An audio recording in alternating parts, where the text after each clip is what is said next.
Balita Nationwide. Kaso raw ho ng mga leptospirosis sa bansa, tuloy-tuloy daw ho yan sa pagbaba. Ilan na lang ba yan? Brigada Sheila Matibag, i-brigada mo! Brigada Live Report. Kinumpirma ng isang opisyal mula sa Department of Health o DOH na nakitaan na ng downtrend ang mga kaso ng leptospirosis sa Pilipinas. Ayon kay DOH Undersecretary Mary Ann Palermo Maestral, sa nakalipas na 3 araw nilang pagra-rounds, napag-alaman nilang wala ng admissions ng leptospirosis at marami ng pasyenteng nakauwi. Aniya, yung mga pasyenteng naiwan na lang ay yung mga nagpapagaling sa mga pasilidad.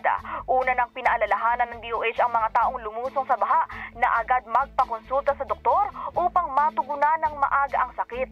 Maaari rin umanong gamitin ang mga fast lanes para sa mabilis na assessment at gamutan. In the heart of changing lives, ako si Brigada Sheila Matibag ng 15.1 Brigada News FM Manila.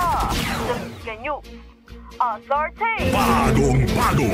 Ang bahaging ito ay hatid sa atin ng Yummy-Vit ES3 Syrup. Simulang tuparin ang pangarap ng iyong anak. And stunting now,